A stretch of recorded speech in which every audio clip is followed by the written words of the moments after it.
A reading from the Holy Gospel of our Lord Jesus Christ, according to St. John.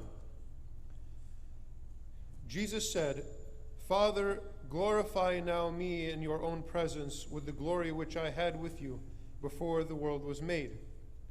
I have manifested your name to those whom you gave me out of the world. They were yours, and you gave them to me, and they have kept your word. Now they know that everything that you have given me is from you. For I have given them the words which you gave me, and they have received them, and know in truth that I came from you, and they have believed that you sent me. I am praying for them. I am not praying for the world, but for those whom you gave me, for they are yours. All mine are yours, and yours are mine, and I am glorified in them. And now I am no more in the world, but they are in the world, and I am coming to you. Holy Father, keep them in your name, which you have given me, that they may be one, even as we are one." Ushuha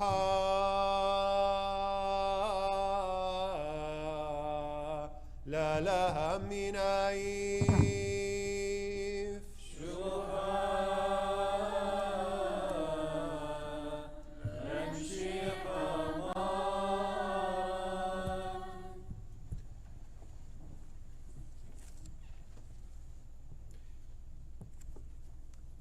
So if we take one part of the gospel and isolate it or focus on it so much that we forget about others, we'll get a kind of a distorted picture.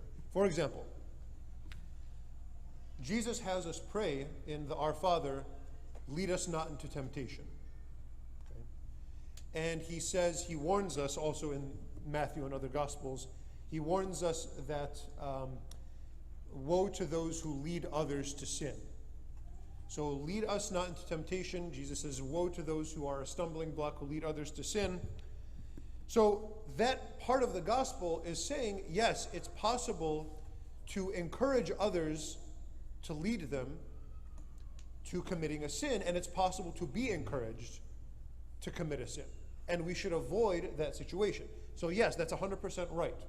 And that applies not just to individuals, but to a lot of things around us, maybe sort of a culture, subculture around us. And sometimes it's possible to, in wisdom and in prudence, to avoid occasions to sin. You know, if somebody is an alcoholic and they don't have a lot of self-control, they're recovering, they're really trying hard, but they are still really weak when it comes to alcohol, they probably should not go to bars. That's just kind of walking into a temptation. It's not a good idea, so they should avoid that, find something else to do with their time. There's lots of things they could do. However, it's not absolute. We can't always do that.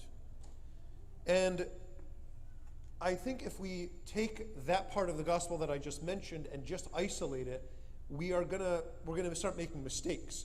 We're gonna make mistakes like saying, it's not my fault that I got mad or that I cussed or that I yelled. You made me mad. Now it sounds similar though, doesn't it? On the one hand, it sounds like, well, lead us not into temptation, woe to those who lead others to sin. So yeah, it kind of can be somebody else's fault if we sin, but just because it's somebody else's fault doesn't mean that it's not our fault. And yes, we can make people angry and they can make us angry. But sin is still a sin. And Jesus doesn't, it's really wrong to get the impression that Jesus is saying, wait until all of your company is perfect saints, and then you're not going to be guilty for anything you do. Or somehow create a perfect society on this earth, and you'll just never be led to sin. On the contrary, look at what he says in the gospel today. He says, I do not pray for the world. That's a very dramatic thing for Jesus to say. He's speaking to the Father. So he's serious. He's always serious, but this is a serious moment. And he says, I do not pray for the world. Why? Because he knows no matter what, the world is going to be messed up. It's not like his prayer is not going to, the world is never going to be heaven. And the world is not even going to be the church. And the church is barely the church. And so it's really easy, it's tempting to make excuses for ourselves. Oh, everything's so corrupt. Society is so corrupt. The media is so corrupt. Political things are so corrupt. Everybody around me, there's so much lust everywhere. There's so much greed. That's causing me to sin. Well, yeah, it's causing you to sin, sure. But so are you. And there's something really amazing that can happen. What can happen is while we're in the world, and while the world is trying to make us sin, and while somebody around us maybe is making us mad, while somebody around us maybe is leading us to gossip, while somebody around us maybe is leading us to lust, or towards greed, or towards jealousy, a miracle can happen in the middle of that. And the miracle is this, that even though somebody's making me angry, I can still be kind to them. And even if I might be tempted to lust, I can still be pure. And when I say a miracle, I really do mean that. That is exactly how God's grace works. That's where it operates. And when, even though the world around me is filthy and terrible, and dragging me as hard as it can into sin, if I can stand and do the right thing instead of the sin, what does that mean? That means Christ is alive in me, and the world isn't. That means I'm not living for the world anymore, but I'm living for Christ, and Christ is living in me.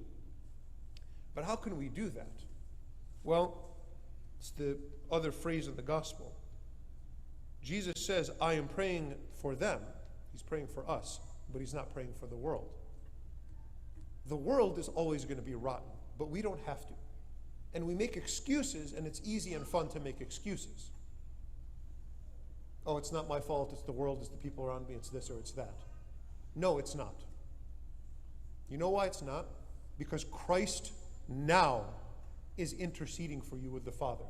The ascension is this coming week, where Jesus ascended to heaven, tore through the curtain, and is now in front of the Father as priest on our behalf.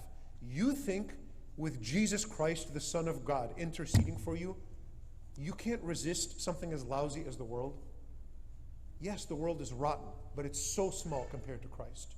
It's so small compared to the grace of God that is being poured into your heart at every moment.